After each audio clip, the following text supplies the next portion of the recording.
दोस्तों, आज सबसे बड़ा सवाल, कौन जीतने जा रहा है महाराष्ट्र? कौन जीतेगा महाराष्ट्र का चुनाव? क्या टीम मोदी जीतने जा रही है, जिसे एनडीए कहते हैं, और महाराष्ट्र में महायुति कहते हैं?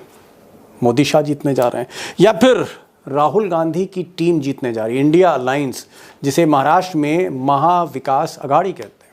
शरद पवार, उद्धव ठाकरे, राहुल गांधी। कौन जीतेगा देश का सबसे अमीर राज्य महाराष्ट्र? कौन जीतेगा?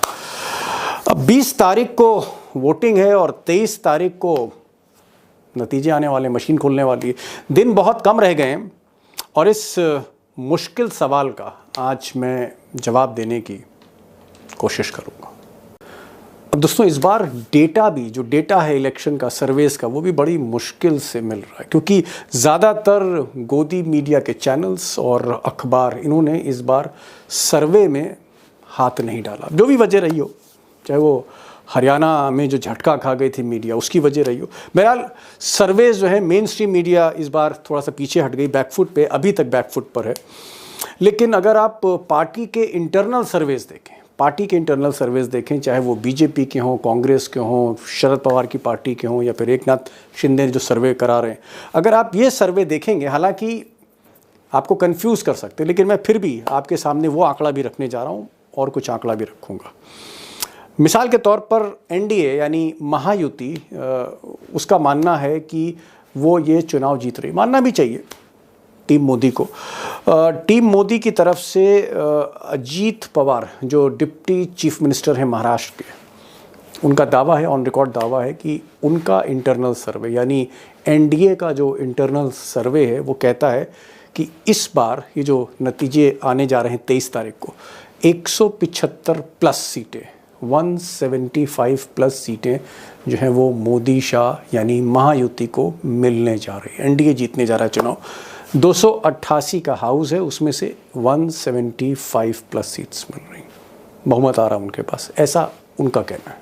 175 से ज्यादा सीटें महायुति को मिलेगी। अब सच्चाई तो ये है कि अजीत पवार खुद जीत जाएं तो बड़ी बात होगी, क्योंकि अजीत पवार के अगेंस्ट उन्हीं के भतीजे को, उन्हीं के सगे भतीजे को चाचा शरद पवार ने उतार दिया। यानी अजीत पवार की जो फाइट है वो अपने ही भतीजे से है, और लोग कह रहे हैं बड़ी टफ फाइट है। पिछली बार इसी सीट से अजीत पवार की पत्नी, उनकी बीवी को शरद पवार की बेटी ने हराया था। बहरहाल प्रेडिक्शन तो प्रेडिक्शन है, दावे तो दावे हैं। अब अगर आप महाविकास अघाड़ी की बात करें, शरद पवार, उद्धव ठाकरे और राहुल गांधी की, तो राहुल गांधी की तरफ से कांग्रेस के senior leader, very senior leader Pawan Khera, उनका कहना है कि उनका जो इंटरनल सर्वे है, जो उनका सर्वे है, वो बता रहा है कि 165 से 170 सीटें महाविकास अघाड़ी को मिल रही है, यानी सरकार महाविकास अघाड़ी की बनने जा रही है। As of today, we are standing on 165 to 70. अब दोस्तों, जाहिर तौर पर अगर आप पार्टीज़ के इंटरनल सर्वे की बात सुनेंगे और उन पर अगर आप गौर करेंगे तो कंफ्यूज हो जाएंगे। इस बार एक और मुसीबत है कि कोई इंडिपेंडेंट एजेंसी का सर्वे भी नहीं आया है, जो भी कारण रहा हो। लेकिन फिर भी 2 सर्वे अभी तक आए हैं। एक सर्वे न्यूज़ एजेंसी का है, नेशनल न्यूज़ एजेंसी का है, और एक सोशल मीडिया कंपनी है इलेक्टोरल एज, उसका है। अगर आप इलेक्टोरल एज का सर्वे देखें, और यहाँ पर मैं थोड़ा सा स्पष्ट करूँगा कि इलेक्टोरल एज थोड़ा सा, इसका जो लीनिंग्स हैं आइडियोलॉजिकली, वो सेकुलर, थोड़ा सा कांग्रेस की तरफ लीनिंग है। इलेक्टोरल एज के मुताबिक महाविकास अघाड़ी, राहुल गांधी, उद्धव ठाकरे और शरद पवार, इनकी सरकार वहाँ बन रही। महाविकास अघाड़ी को 157 सीटें, 288 में से 157 सीटें, 145 का बहुमत है, 157 बहुमत के पार जा रही है महाविकास अघाड़ी। कांग्रेस सबसे बड़ी पार्टी की तरह इमर्ज हो रही है, विदर्भ में अच्छा परफॉर्मेंस दे रही, 68 सीटें हैं। और शरद पवार की जो एनसीपी है, जिसका गढ़ जो है वो पश्चिमी महाराष्ट्र है, पुणे के आसपास का इलाका, 44 सीटें उनको हैं। शिवसेना, जो जिनका गढ़ मुंबई है और कोंकण एरिया है, 41 सीटें मिल रही हैं। और अगर आप मोदी जी की टीम का हाल देखें, महायुति का, यानी एकनाथ शिंदे, अजीत पवार और देवेंद्र फडणवीस, 117 सीटें, सरकार नहीं बन रही इलेक्टोरल एज के मुताबिक। और बीजेपी एक सिंगल लार्जेस्ट पार्टी के तौर पे इमर्ज हो रही, सबसे ज़्यादा सीटों पे लड़ भी रही है। 79 सीट्स बीजेपी को मिल रही हैं, लेकिन सरकार नहीं बन रही। और शिवसेना एकनाथ शिंदे को 23, और सबसे कम सीटें, जो मैं आपको कह रहा था अजीत पवार के बारे में, सबसे कम सीटें एनसीपी के अजीत पवार फैक्शन को डाकर अगर आप ये सर्वे देखते हैं तो सरकार महाविकास अघाड़ी यानी इंडिया अलायंस की बन रही है महाराष्ट्र में। अब महाराष्ट्र को लेकर एक और सर्वे आया और ये सर्वे जो है वो न्यूज़ एजेंसी का है, बड़ी न्यूज़ एजेंसी IANS उसका सर्वे है ये।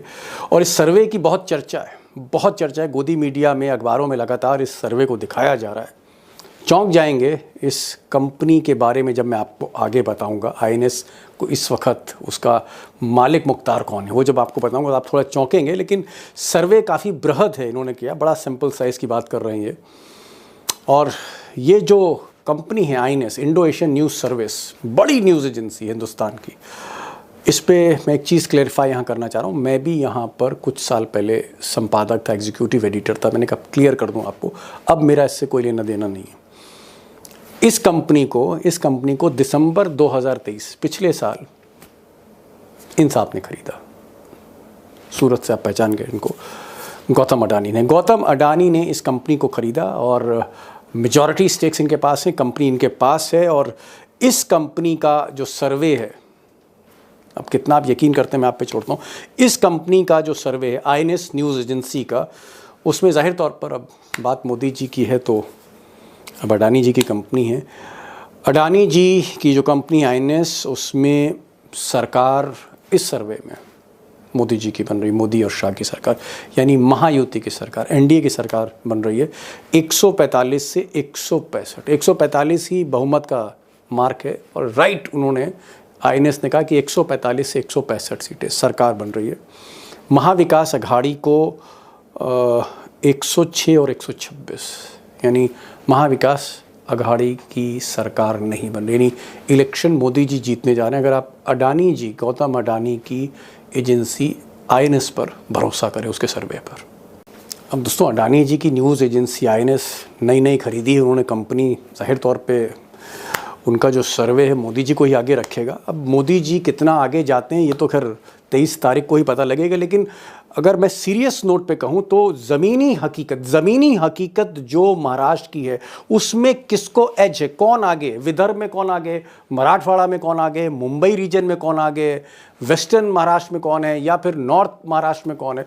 मुझे लगता है कि इसके लिए जो ज़मीन पर लोग काम कर रहे हैं, खासकर जो संपादक हैं, पत्रकार हैं और जो कहीं ना कहीं निष्पक्ष हैं, निडर हैं, उनसे अगर बात की जाए तो आपको नब्ज़ पता लगेगी कि आज की तारीख में वोटिंग से कुछ दिन पहले महाविकास अघाड़ी आगे है या फिर टीम मोदी और शाह आगे, कौन आगे।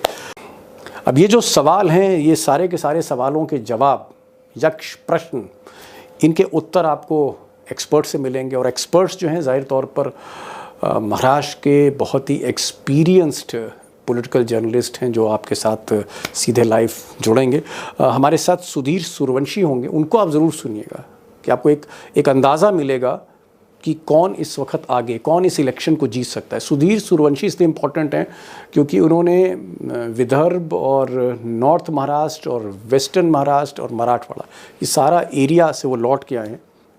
कंस्टिट्यूंसी वाइज उनका ब्रेकअप तो मैं पूरा नहीं बता पाऊंगा, लेकिन आप उनको सुनिएगा वो क्या कह रहे हैं। हमारे साथ प्रकाश पोहरे साहब होंगे, बहुत ही सीनियर जर्नलिस्ट हैं, one of the senior most journalist right now in Maharashtra. आज की तारीख में 50 साल का तजुर्बा है, उनको सुनिए वो क्या कह रहे हैं, कौन आगे कौन पीछे। और एक ओवरऑल व्यू आप उमाकांत लखेड़ा साहब का सुनिए। और मैं आप पर छोड़ता हूँ कौन आगे है, कौन महाराष्ट्र जीत रहा है, अडानी के सर्वे पे या इलेक्टोरल एज के सर्वे पे या अजीत पवार के बयान पे या पवन खेड़ा के बयान पे मत चाहिए। एक्सपर्ट्स को सुनिए, खुद तय करिए। और आगे आने वाली तारीखों में अगर कोई और अपडेट आता है तो मैं आपको फिर से कहीं ना कहीं सारे आंकड़े आपके सामने रखूंगा। प्रकाश जी, जो मेरा जो सवाल है, ये जो सर्वे है, ये जो IANS कंपनी है, न्यूज एजेंसी है, बड़ी न्यूज एजेंसी है, खबरों की एजेंसी, मैंने भी वहां नौकरी करी, ऐसा नहीं है, लेकिन आज की तारीख में इस कंपनी को गौतम अडानी चला रहे हैं। गौतम अडानी ने ये कंपनी खरीदी अनिल अंबानी से। तो गौतम अडानी ये जो कंपनी चला रहे हैं, इस कंपनी ने मोदी जी को सीटें दी हैं, इसने 145 से 165 महायुति को। तो क्या आपको लग रहा है कि ये अडानी की कंपनी जो है IANS, इसके आंकड़े सही हैं या आप इन आंकड़ों को नहीं मानते? क्या बीजेपी यानी महायुति एनडीए 145 से 165 सीट लाके चुनाव जीतने जा रही है, या आपको लगता है ये मिसलीडिंग है, ये जो सर्वे है? नहीं नहीं, देखिए दीपक जी, आम लोग इसको अनदेखी नहीं कर सकते हैं। ये इसके ऊपर जरूर से हमको गौर फरमाना चाहिए। मुझे ऐसा लगता है कि they are preparing a ground, कि ये, हाँ, ये प्रिपरेशन ऑफ ग्राउंड है कि भाई हम तो पहले बोलते थे भलाई उसके लिए वो यूज क्या क्या करेंगे, वो ईवीएम यूज करेंगे या इनका कोई और नौटंकी या कुछ करेंगे, नोटों की बरसात करवाएंगे, but they are preparing a ground कि हमने तो पहले बोला था इतने आने वाले करके। तो ये उसका भी ये हो सकता है, कंपनी अडानी की है, तो ये सबसे मेन बात, इनका ये महायुति की सरकार बैठाना ये किसकी मजबूरी है मुझे बताइए ना। ये तो गौतम अडानी की ही मजबूरी है ना। सारे प्रोजेक्ट उसके मुंबई में है, लाखों करोड़ रुपए की इन्वेस्टमेंट है, और उसके ये अगर नहीं रही, और उद्धव जी ने तो बता दिया ऑलरेडी उसको कि हमारी सरकार अगर आती है तो हम इसको स्टे दे देंगे सारे तुम्हारे धारावी फारावी प्रोजेक्ट को। तो ये कोई 2, 4, 5 लाख 10 लाख 100 करोड़ के प्रोजेक्ट थोड़ी है, हजारों करोड़ के प्रोजेक्ट है। तो नेचुरली उनकी तो ये मजबूरी है, और उसके लिए मैंने बताया था कि 5-10 हजार करोड़ रुपए इनको फेंकना सर्वे में, इलेक्शन में, हर चुनाव क्षेत्र के अंदर 288 चुनाव क्षेत्र है साहब, और इसके अंदर इन्होंने 50-50 करोड़ रुपए भी फेंके, तो कितने होने वाले हैं पैसे, आप ये सोचिए जी। चलिए, लेकिन एक चीज मैं मान गया, आप कह रहे हैं कि साहब गौतम अडानी की एजेंसी है, न्यूज एजेंसी है, तो भाई अगर गोदी मीडिया है, गोद में बैठी है, तो वो उसके सर्वे पे आप यकीन नहीं कर रहे, आप कह रहे हैं कि ग्राउंड बना रहे हैं। लेकिन आप खुद एक सीनियर मोस्ट जर्नलिस्ट हैं, मतलब 50 वर्षों से ज्यादा का आपका करियर है, you are one of the senior most Maharashtra में। भाई आपका तजुर्बा क्या कह रहा है, आपका सर्वे क्या है अपना, आपके दिमाग में भी तो कोई सर्वे होगा प्रकाश जी। मेरा सर्वे जो है, ये मेरा जो आकलन है, मैंने आपको बताया था पिछली बार भी, पहले तो 25-75 था, बाद में 40-60 पे आ गया है। लेकिन अभी जिस तरीके से खबरें आ रही है, जिस तरीके से नोटों की बरसात हो रही है, तो क्या है कि अभी देखिए, और उसके बाद में जो अभी मैंने मेरे सारे रिपोर्टर से भी सारे रिपोर्ट लिए, तो उसमें इन्होंने जो खेला है, मैं विदर्भ की बात करता हूँ, मेरा तो विदर्भ के बारे में अभी आकलन हो गया है कि करीब करीब 30 सीटों के ऊपर, 30 सीटों के ऊपर ये लोग आ रहे हैं, बीजेपी वाले यानी महायुति के लोग। मिनिमम 30 बोल रहा हूं मैं आपको, 30 से 35। अभी हमारे 62 लोग हैं पूरी के पूरी। अब 62 में अगर 30 इनके पास में आ गए तो बहुत बड़ी बात होगी। तो कहने का मतलब कांटे की टक्कर हो गई। और जहां जिस बार जो पार्टी के पास में विदर्भ आ गया, तो कहने का मतलब सरकार उसकी बनती है, ये भी बात ध्यान में रखिए। तो ये मैं इसलिए इशारा दे रहा हूं कि ये जो कांग्रेस या महाविकास आघाड़ी है, वो लोग जिसको टेक इट ग्रांटेड ले रहे हैं, इन्हें नहीं, बीजेपी से लोग नाराज है तो वो जाएंगे कहा, हमारे पास में आएंगे, ऐसी बात नहीं है। इन लोगों को मेहनत करनी चाहिए। ये लोग सोए हुए हैं, इनकी कोई मीटिंगें नहीं चल रही है। राहुल गांधी ने धोखे निकालना चाहिए विदर्भ, ये मैं बोलता हूँ। ओके, आप कह रहे हैं कि थोड़ी मेहनत करने की जरूरत है, ग्राउंड पर कहीं ना कहीं नाराजगी बीजेपी से। लेकिन एक शक आपने और जाहिर कर दिया कि हर तरह का खेल, पैसे का, मशीन का, हर तरह का खेल हो सकता है, और कहीं ऐसा ना हो कि ये जो गौतम अडानी जी की न्यूज एजेंसी अपना कोई ग्राउंड तैयार करी। मैं सीधे आ रहा हूँ सुधीर जी के पास। सुधीर जी, आप तो पूरा महाराष्ट्र का भ्रमण कर रहे हैं, कभी आप विदर्भ में होते हैं, कभी आप शरद पवार की कंस्टिट्यूंसी में होते हैं, मुंबई में तो आप रहते ही हैं, वहीं आपका दफ्तर है। आपको क्या लग रहा है, जो दोनों सर्वे हैं, एक सरकार कांग्रेस की बन रही है, एक तरफ बीजेपी की सरकार बन रही है, आपको क्या लग रहा है कि क्या फाइट टफ है, या अभी भी आपको लगता है कि महाविकास आघाड़ी, शरद पवार, उद्धव ठाकरे और राहुल गांधी को एज है, they are leading the battle? देखो दीपक जी, महाराष्ट्र में जैसे लोकसभा की चुनाव है, उस चुनाव में जब हम वोट शेयर की बात करते तो उसको एनालाइज करते, तो वोट शेयर महाविकास आघाड़ी का 43% और महायुति जिसको हम एनडीए कहते हैं उसका 41 समथिंग परसेंट है। तो लगभग 1% 2% का सिर्फ डिफरेंस था वोट शेयर में।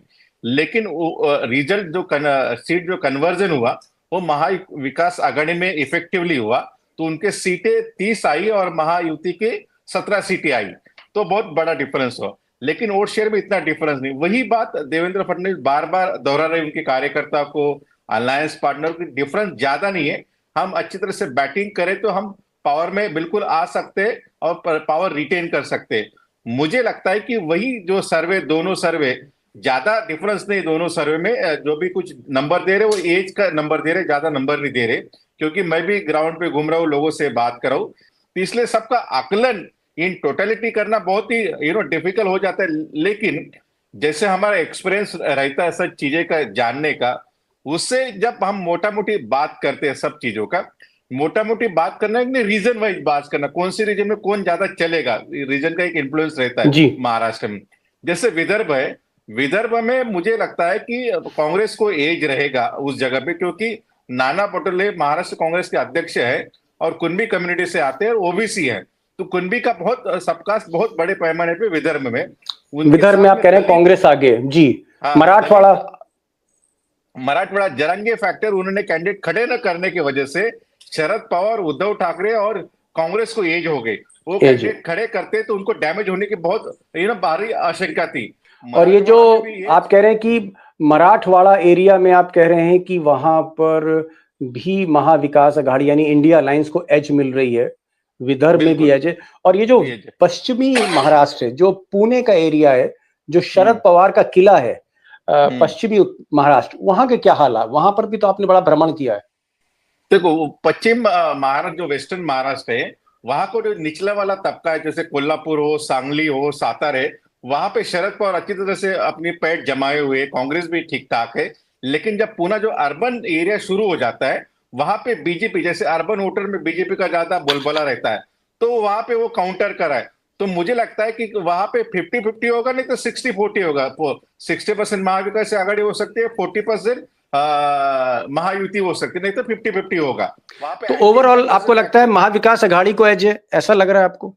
तो हम जब चार पांच रीजन की टोटलिटी बात करते हैं, तो कहीं ना कहीं मुझे ये है जो महाविकास आघाड़ी के फेवर में लग रहा है, क्योंकि उनके पास में जो कास्ट कंसोलिडेशन है, जैसे मराठा है, दलित है, मुस्लिम है और बाकी ओबीसी की छोटी जाति, उनके पास है। बीजेपी के पास ऐसा कोई एक बड़ा सेक्शन नहीं है कास्ट का। ओके लखेड़ा साहब, आप तो आंकड़ों पर भी अध्ययन करते हैं, बात भी करते हैं और अपने एक्सपीरियंस से चीजों को तौलते हैं। आपको क्या लग रहा है कि महाराष्ट्र इस बार कौन जीत रहा है? मैंने बड़ा स्ट्रेट क्वेश्चन पूछा, कौन जीत रहा है आपको लग रहा है? मोदी शाह फिर कोई खेल कर जाएंगे? देखिए, मैं एक बात, जो मेरा महाराष्ट्र के दो विद्वान यहाँ बैठे हुए हैं, मैं उन्हीं के सामने ही और लाखों लोगों के सामने बात बोलना चाहता हूँ कि जो एमबीए है, राहुल गांधी है, शरद पवार है, उद्धव ठाकरे, इनका रैली में जो लोग आ रहे हैं, वो लोग भाड़े पर लाके नहीं आ रहे हैं, वो लोग अपने आप आ रहे हैं। ज्यादातर लोग, मैं टॉर्च लेकर के तो नहीं जा सकता उधर, लेकिन लोगों का जो रिस्पॉन्स होता है, जो आई टू आई कांटेक्ट लीडर के साथ हो रहा है, वो मुझे ये पता लगा, पश्चिमी महाराष्ट्र हो या मराठवाड़ा हो या उत्तर महाराष्ट्र हो और या बाकी क्षेत्र है जहां विदर्भ हो, वहां पर जो भीड़ का लीडर के साथ में चुपचाप रहकर उनकी बात सुनना और रिस्पॉन्ड करना, वो अपने आप में बहुत अंडर करंट है पब्लिक में इन एमबीए के लिए। और जो भीड़ आ रही है, वो भीड़ बता रही है कि इनको कोई हरा नहीं सकता, इनको डिफीट नहीं कर सकता कोई। लेकिन एक बात मैं बता सकता हूं कि जिस तरह से अमित शाह और मोदी देवेंद्र फडणवीस को प्रमोट कर रहे हैं पब्लिकली, अब तो पब्लिकली करने लग गए, उसका भीड़ में कोई अंडर करंट दिख नहीं रहा है जो दिखना चाहिए। कि भाई आप किसी को प्रोजेक्ट कर रहे हैं तो भीड़ को ताली पीटनी चाहिए, भीड़ को जिंदाबाद करना चाहिए, देवेंद्र फडणवीस जिंदाबाद, हमारा नेता कैसा हो, ये कहीं हो नहीं रहा है। तो ये जो आपके पास जो फेस है, वो फेस जिसको कहते हैं वो डिफेस हो चुका है। वो लोगों ने एक बार उसको चीफ मिनिस्टर देखा है, 5 साल तक देखा है, उसके बाद उसका ये जो सरकार गिराई, उस सरकार गिराने में भी उसका की रोल था। तो ये जो चीजें हो रही हैं, ये चीजें मुझे लग रहा है कि बहुत पॉजिटिव है एमबीए के लिए, ऐसा मैं मानता हूं। बहुत जल्दी आ रहा हूं मैं आपके पास, बहुत जल्दी राउंड में आ रहा हूं, क्योंकि अभी एक सवाल जाते जाते मुझे सुधीर जी से पूछना है। प्रकाश जी आपसे, उसके बाद सुधीर जी के पास और फिर लखेड़ा साहब के पास। ये उमाकांत लखेड़ा भाई पारखी आंखें हैं, है ना, पिछले 3-4 दशकों से, 30-40 बरस से इलेक्शन ही कवर करते आए हैं। ये कह रहे हैं कि साहब जो महाविकास अघाड़ी है, वो जो उसकी रैलीज में जो भीड़ उमड़ रही है, उद्धव ठाकरे को सुनने के लिए, शरद पवार को देखने के लिए, कांग्रेस की रैलीज में, ऐसी भीड़ हम मोदी और शाह, उनकी रैलीज में एक तो भीड़ नहीं दिख रही, पब्लिक का कनेक्ट नहीं दिख रहा है, और सबसे बड़ी बात इन्होंने कही कि जिस लीडर को प्रोजेक्ट कर रहे हैं मोदी और शाह, देवेंद्र फडणवीस पर तालियां नहीं बज रही, जिंदाबाद नहीं हो रहा। तो क्या आपको लगता है कि मोदी और शाह ने जिस फेस को देवेंद्र फडणवीस को आगे किया है, ब्राह्मण फेस, क्या ये क्लिक नहीं कर रहा महाराष्ट्र में? भाई फडणवीस तो बड़े पॉपुलर थे जब 2014 में जब आए थे वो, कि साहब यंग बॉय, वंडर बॉय। बिल्कुल उमाकांत जी ने बिल्कुल मुद्दा पकड़ लिया है और मैं बिल्कुल समर्थन करता हूं उनको। और उन्होंने जो कॉम्बिनेशन बताया है ना, ये तो बिल्कुल सोचने लायक है कि देखिए, और ये बात बिल्कुल सही है कि जो पब्लिक आ रही है महाविकास आघाड़ी के साथ में, ये ठीक है, थोड़ा बहुत तो मैनेजमेंट करना पड़ता है, लेकिन ज्यादातर जो इलेक्शन जो है ना, ये जिस तरीके से पार्लियामेंट इलेक्शन भी लोगों ने हाथ में लिया था, उसी तरीके से ये इलेक्शन भी लोगों ने हाथ में तो लिया है, खुद होके लोग जा रहे हैं, उसके बारे में कोई प्रॉब्लम नहीं है। और ये जो दूसरा कॉम्बिनेशन उन्होंने बताया ना, मैं उसके अंदर और एक जोड़ूंगा। देखिए, इन्होंने तो ओबीसी जोड़ा, मराठा जोड़ा, किसान का जोड़ा भाई। किसान का तो सबसे बड़ा तबका है, वो तो सबसे ज्यादा, अगर महायुति से अगर कोई नाराज अगर तबका कोई है ना, किसान है। किसान पिछले 2 सालों से इन्होंने किसानों की बिल्कुल क्या बोलेंगे इसको, कि दुर्गति कर उपेक्षा कर दी है, दुर्गति कर दी है। तो ये एक बहुत बड़ा तबका है, ये किसानों का, ओबीसी का। मूल रूप से ये सारा का सारा जो ओबीसी मराठा जो ने किसान में बटाया ना, ये दोनों जातियों के मूल रूप से धंधे क्या है? इनके धंधे किसानी है, दूसरा कुछ नहीं। किसानी के ऊपर ही डिपेंड है सब ये लोग, इनमें कोई नौकरी वाले थोड़ी है। और ये जो महायुति का इन्होंने बताया बीजेपी का, तो ये अर्बन वाले लोग है, पैसे वाले लोग है शहर में, ये भी बिल्कुल इन्होंने मुद्दा पकड़ा है और मैं बिल्कुल सपोर्ट करता हूँ, बिल्कुल सपोर्ट करता हूँ, बिल्कुल सही बात है। फडणवीस के बारे में आप क्या कहेंगे कि मोदी जी ने अपने चेले फडणवीस के बारे में, देवेंद्र फडणवीस को लखेड़ा साहब कह रहे हैं कि उसको मुख्यमंत्री प्रोजेक्ट कर रहे हैं, तो क्या फडणवीस को प्रोजेक्ट करना, मोदी जी ने अपने चेले को प्रोजेक्ट कर दिया, क्या ये सही फैसला लिया है मोदी जी ने, या ये बूमरैंग कर सकता है, ना उल्टा पड़ सकता है? नहीं, वो ऑलरेडी साहब बूमरैंग हो चुका है और उनका अभी कोई महाराष्ट्र के अंदर वजूद रहा नहीं है फडणवीस का। वो कितना भी खुद को अभी वो उन्होंने देवा भाऊ करके नाम भी बदल दिया उन्होंने, अभी कोई देवेंद्र फडणवीस वगैरह नाम नहीं आते, देवा भाऊ हो गया है वो। लेकिन ये कोई देवा भाऊ वगैरह करके और लाडला भाऊ वगैरह कुछ चलने वाला नहीं है। एक चीज प्रकाश जी ने कहा कि देवेंद्र फडणवीस को प्रोजेक्ट करना एक गलत दांव मोदी ने चल दिया, क्योंकि फडणवीस ये कह रहे हैं कि वो एक तरह से उनका एक्सपोजर बहुत ज्यादा हो चुका है, कुछ किया नहीं फडणवीस ने। सुधीर जी, मैं जान रहा हूं आप जल्दी में हैं, आपको रिपोर्ट फाइल करनी है।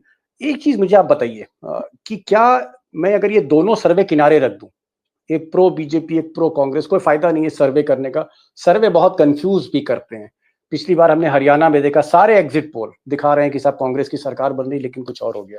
तो चलिए सर्वे अलग रखते हैं। मुझे एक चीज बताइए कि क्या आपको लगता है कि अभी भी जो शरद पवार हैं और उद्धव ठाकरे, ये जो दोनों छत्रप नेता हैं, मराठी अस्मिता पे इनका जो है पूरी राजनीति स्थापित है, क्या शरद पवार और उद्धव ठाकरे को पराजित करना मोदी और शाह के लिए बहुत बहुत मुश्किल होगा? किसी को पराजित करना, इसके लिए उनके पास क्या स्ट्रैटेजी, वो इंपॉर्टेंट रहता है, प्रिपरेशन इंपॉर्टेंट रहती है।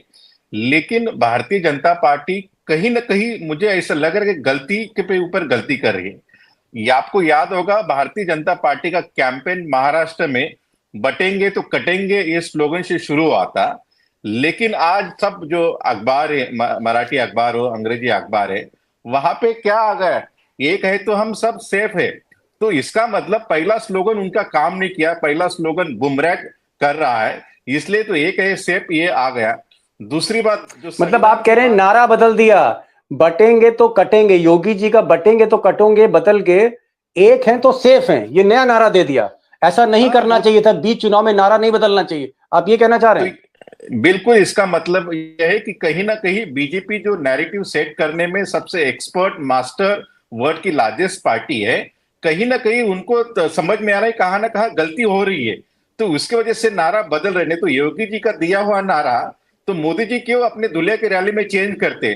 और वो बाकायदा बड़ी पैमाने पे अखबार में फ्रंट पेज पे सब एडवर्टाइजमेंट किया गया, एक है तो सेफ है, क्योंकि यहाँ पे जो माइनॉरिटी वोट है 10 से 12%, और बंबई में तो 18% है, वो वोट को तुम नजरअंदाज नहीं कर सकते। और दूसरी बात, वो माइनॉरिटी के साथ में आ जाता है 30 to 35% Maratha, 10% Dalit, 7% tribal vote, ये बड़ा चंक है। ये चंक जनरली हिंदुत्व के अम्ब्रेला में नहीं आया महाराष्ट्र में, इवन दो आरएसएस का हेडक्वार्टर नागपुर महाराष्ट्र में है। यही दुख की बात बीजेपी के लिए है। सुधीर जी ने एक इम्पॉर्टेंट बात कही, अंडरलाइन की। इन्होंने कहा कि ये जो जगह जगह रैलीज कवर कर रहे हैं, चुनाव को महाराष्ट्र में कवर कर रहे हैं, इनको ऐसा लगता है कि बीजेपी मोदी जी की पार्टी में कंफ्यूजन बहुत है, असमंजस की स्थिति बहुत है, लोग कंफ्यूज हैं। कभी वो एकनाथ शिंदे को आगे बढ़ाते हैं, कभी फडणवीस को आगे बढ़ा देते हैं, कभी योगी जी का नारा चलता है तो कभी अपना नारा बना देते हैं, नारे बदल रहे हैं, नेता बदल रहे हैं, तो कंफ्यूजन है। जबकि शरद पवार, उद्धव ठाकरे और राहुल गांधी में मोटे तौर पे कोई कंफ्यूजन नहीं है, कोऑर्डिनेशन बेटर है, और ये महाविकास अघाड़ी की एक ताकत है जिसको ये बता रहे हैं। एक चीज मैं आपसे पूछना चाहूंगा लखेड़ा साहब, ये जो सुधीर भाई ने कहा कि योगी जी ने नारा दिया बटेंगे तो कटेंगे, एक हैं तो नेक हैं, अब योगी जी और गुजरात लॉबी में बनती नहीं है, तो मोदी जी ने इस नारे को ही हटा दिया, खत्म किया।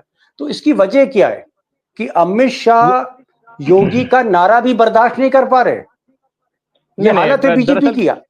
बीजेपी के वर्कर्स का, जब बीजेपी के वर्कर्स, कुछ लोग मुस्लिम बस्तियों में रहते हैं और कुछ इनके इक्का दुक्का जो पेड मुस्लिम्स हैं नेता, जो टोपी पहन के भाजपा की इफ्तार पार्टी में जाते हैं, उन्होंने इनको फीडबैक दिया।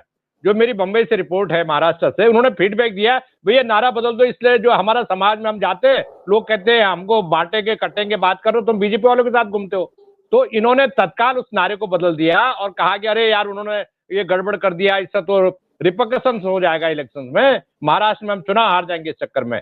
तो एग्रेशन हो रहा। जो दलित है, जो पिछड़े लोग हैं, जो गरीब लोग हैं, माइनॉरिटीज है, क्रिश्चियन माइनॉरिटीज, 1% क्रिश्चियन माइनॉरिटीज है महाराष्ट्र में, वो भी अपना असर रखते हैं, शहरों में भी, छोटे छोटे शहरों में भी, वो भी इसके खिलाफ है। और हार जीत का जो फैसला होता है 2-2, 4-400 से हो जाता है विधानसभा में, 5,000, 4,000, 6,000 से। तो ये जो माइनॉरिटी वोट है, इसको आप महाराष्ट्र में इग्नोर नहीं कर सकते। 15% के करीब माइनॉरिटी वोट है महाराष्ट्र में, ऐसा मेरा आकलन है। और मुझे लग रहा है कि ये जो चीजें हो रही हैं, एक चीजें हो रही हैं, अगर महाराष्ट्र में जो अंतर्विरोध उभर रहे हैं विद इन महायुति, उसके लिए सबसे बड़ा जो इनके कमांडर हैं अमित शाह, अगर ये हारेंगे तो उसकी जिम्मेदारी अमित शाह की होगी, क्योंकि अमित शाह रोज कंट्राडिक्टरी बयान दे रहे हैं। पहले दिन फडणवीस को प्रोजेक्ट कर रहे हैं, अगले दिन कह रहे हैं नहीं चुनाव के बाद आप चीफ मिनिस्टर बनाएंगे। और एकनाथ शिंदे, शरद और अजीत पवार के लोग कह रहे हैं बेटा अभी आने दो, अभी रिजल्ट आने दो, अब हम बताएंगे कि कौन इलेक्शन के बाद कौन बनेगा चीफ मिनिस्टर। तो ये तो किंग मेकर जो एकनाथ शिंदे हैं और अजीत पवार है, ये इलेक्शन के बाद भारतीय जनता पार्टी का सरकार इनका नेता को बनने नहीं देंगे। तो वो ये पावर कंट्रोल करना चाहते हैं, और ये झगड़े इलेक्शन आते आते और बढ़ेंगे, ऐसा मैं मानता हूं। और बढ़ेंगे जी, झगड़े और बढ़ेंगे। और एक चीज आपने कही कि योगी आदित्यनाथ ने जो बटेंगे तो कटेंगे कहा, मोदी और शाह को लग रहा था, फीडबैक आ रही थी कि भैया ये बहुत ज्यादा आक्रामक है, ये उत्तर प्रदेश में चल सकता है, कानपुर, बनारस, अलीगढ़, लखनऊ में चल सकता है, लेकिन थोड़ा मुंबई और महाराष्ट्र को समझना पड़ेगा, यहाँ ये बहुत एग्रेसिव नारा नहीं चलेगा, इसलिए नारा बदल दिया, थोड़ा डाइल्यूट कर लिया, एक हैं तो सेफ हैं, थोड़ा डिप्लोमेटिक हो गए मोदी जी। हालांकि राजनीति हिंदू मुस्लिम ही कर रहे हैं। प्रकाश जी लास्ट आंसर आपसे चाह रहा हूं इस आज के शो का। सारी बातें हमने कर ली, कटेंगे तो बटेंगे, एक हैं तो सेफ हैं, हमने अजीत पवार को भी डिस्कस कर लिया, एकनाथ शिंदे और फडणवीस साहब की आपने बैंड बजा दिया, और बहुत कुछ जो है वो सुधीर भाई ने बता दिया। मुझे अब दिल की बात बताइए कि आपका दिल क्या कह रहा है कि ये जो युद्ध है, महासंग्राम है, इसमें ट्रम्पेट किसका बजने जा रहा है, किसकी जीत होने जा रही, कौन आगे खड़ा दिख रहा है आज की तारीख में? आज की तारीख में तो बता दीजिए, 23 तारीख को फिर देखा जाएगा। देखिए ऐसा है, शरद पवार तो आपको मालूम है चाणक्य है, उन्होंने इसलिए पहले ट्रंप ले लिया, तुतारी तो उन्होंने ले लिया ना, उनका चुनाव चिन्ह ट्रंप, तो वही बजाने वाले हैं, उसके बारे में तो सोचने की जरूरत नहीं। लेकिन अभी ऐसा है कि जो नारे चल रहे हैं ना, वो नारे के ऊपर का मैं इनके लिए एक नारा देता हूं, उनको आपके माध्यम से उनको बोलो कि ये जो नारे दे रहे हैं ना, उसका तोड़ नारा मैं देता हूं उनको कि लड़ेंगे तो जीतेंगे, लड़ेंगे तो जीतेंगे, या फिर लड़ेंगे तो बीजेपी को हटाएंगे, ये दो में से कोई भी चुन लो, बोल रहा हूं उनको। लड़ेंगे तो जीतेंगे, ये आप महाविकास अघाड़ी को आप मैसेज दे रहे हैं कि भाई लड़ो, हाँ लड़ो आगे, हाँ। लड़ो आगे, बढ़ के लड़ो, फ्रंट फुट पे खेलो। लास्ट क्वेश्चन सुधीर जी, भाई ये कह रहे हैं कि आखिर में जो ट्रम्पेट है, तुतारी जो है वो शरद पवार की ही बजेगी, बिगुल उन्हीं का बजेगा, ये कह रहे हैं। आप सहमत हैं कि आखिरी में शरद पवार ही खेल पलट देंगे सारा? Is it possible? मैं प्रकाश जी बहुत सीनियर है, वरिष्ठ भी है, तो उनकी बात को सहमत हूं, लेकिन थोड़ा एक लाइन जोड़ना चाहता हूं। शरद पवार के जो सिंबल है वो आदमी जो तुतारी बजाने वाला आदमी है, लेकिन इलेक्शन कमीशन ने भी और उसमें एक चीज रखी है, उसमें से एक ट्रम्पेट भी दिया है। वो ट्रम्पेट की वजह से उन्होंने सातारा का लोकसभा का सीट खोया है शरद पवार ने।